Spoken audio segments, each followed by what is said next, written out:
Let's rock, baby.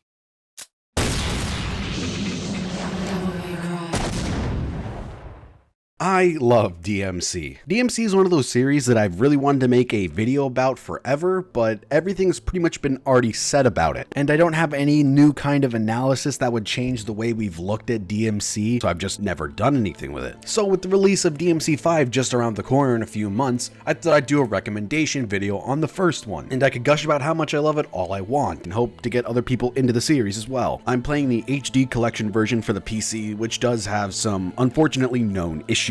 There are some missing textures, which I believe is across the board, especially during the final fight for DMC 1. This issue isn't for everybody's systems, but there is a known audio desync issue with DMC 1 and DMC 3. You could probably fix it by going through the files somehow, or maybe tuning some settings in the menus. I haven't really investigated, but for me, it's not really that much of a big deal since I've already played through the games multiple times and I know what's going to happen. But if you're new to it, I would definitely recommend trying to get those fixed before you actually play it. For those who are unaware, originally Devil May Cry 1 was a build of Resident Evil 4, when director Hideki Kamiya was making it after Shinji Mikami asked him to make the fourth installment for the series. Going by the Devil May Cry wiki and the Resident Evil wikia, apparently the game strayed too far from what Shinji Mikami thought was a fit for survival horror, but he did like what they had, and eventually they decided to break off and make it its own game. It's a good thing that they did, because this paved the way for the character action subgenre, or whatever people decide to call it eventually in the future. Fucking love Hideki Kamiya, you bald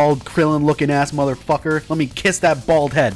Let me buy some goddamn Windex. In all seriousness, you can still see a lot of the Resident Evil inspiration still in the game. Dante in DMC 1 does look a lot like Leon from Resident Evil 4. I know a lot of people think that this game hasn't aged well, and I do think DMC 3 is overall the better game. I'd completely disagree and say DMC 1 is still a great game. I do think some people's enjoyment is going to vary if they can't get into the mindset of how revolutionary this game was when it came out, and be willing to excuse a lot of the weirdness and some of the counterintuitive design to this game, because it is the first of its kind and did pave the way for things to come. Also, the fact that it's 17 years old at this point, I'd argue that there's only really 2, maybe 3 areas in this game that are bad or have aged poorly. The first one I think that everybody can agree with who has played the game is the water level. It's fucking awful. It's just straight bad. It controls like shit. It's such a weird change. I do like the idea they're willing to do something completely out of left field and try something new. It just didn't stick the landing. Luckily, the level can be completed in like a minute and 30 seconds, so it doesn't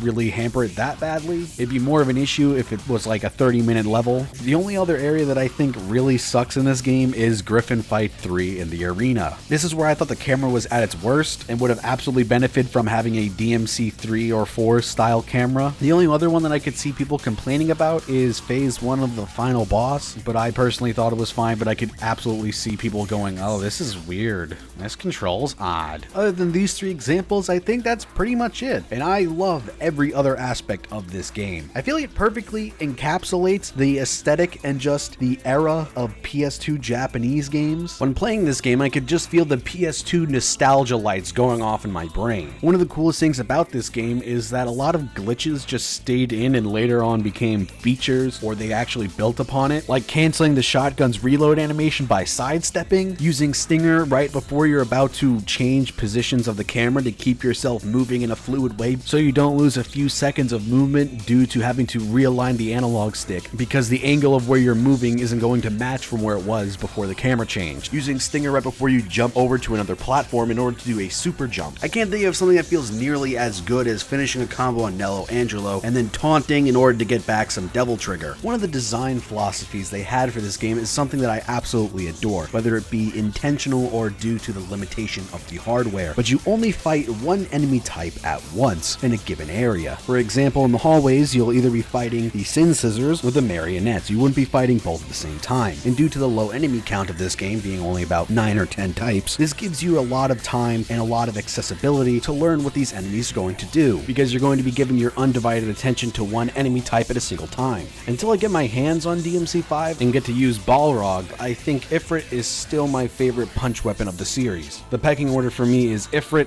then Gilgamesh, and then Beowulf in last. Not that Beowulf's bad, I can't really articulate it well, but I just think it doesn't feel as good as Gilgamesh or Ifrit. Ifrit definitely feels the best and it complements the game's speed. The only complaint with Ifrit that I have is its Devil Trigger upgrades you could buy kinda suck. I don't really give a shit about Inferno or the Fireball. In reality, Balrog's probably gonna take its place as my favorite because you get to do fucking breakdancing moves with it. Shit looks insane. I know we're already like 5 minutes into the video, but let's start the introduction to the story. Our main character is Dante, and he is a demon hunting mercenary. He's been contracted by Trish in order to stop the Demon King Mundus from breaking his seal that Dante's father Sparta emplaced him in. So Dante and Trish head to Malay Island in order to stop him. Mundus has this air around him similar to Dio in JoJo Part 3, where he's just in the background for most of the story while seeming all-powerful and almighty throughout it. Like the celestial statue of Mundus you could see towering over you as soon as you enter in the castle at the beginning of the game. It's very reminiscent like how Dio makes himself seem larger than life, using his time stop powers to make people seem like he's all-powerful, like moving Polnareff back down the stairs continuously. It's these little details that make me love this game even more. And since it's a Japanese game from 2001, the voice acting is very hit or miss. I think it's really charming with how bad it is in a way,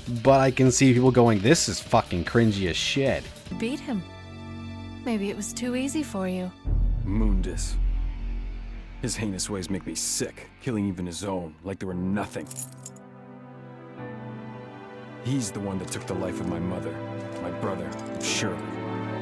Aside from that, I think that's pretty much all I've wanted to talk about for DMC1. If you're someone who's new to the series and doesn't know if you should play the games in order or what to do, play DMC1, 3, then 4. DMC2 is really bad. It's rumored to have been made in like 6 months, and it was outsourced, possibly, and Itsuna was brought in, the current director of DMC5. But the game was so fucked they didn't have enough time to fix it and just shipped what they could. I've contemplated maybe in the future doing a So You Want to Get Into for DevilMayCry series, similar to what I did for Berserk, where I'd cover all of the media surrounding this series. If people are interested in it, let me know, because I've been kind of hesitant due to the fact there isn't really as much to follow, and DMC hasn't been running nearly as long as Berserk, where people will be confused at where to start. The best way to play these games is either to emulate them, or you can get the HD collection. It's currently on the 7th gen and the 8th gen and PC. But of course, like I mentioned earlier, there's known issues, and then you get DMC4. With the DMC HD collection, you get 2 good games and DMC2. Also, this Friday, October 5th, the DMC subreddit is going to be hosting a charity stream for osteosarcoma research. A link for more information will be in the description below. And I hope you guys enjoyed this You Should Play, and see you next time.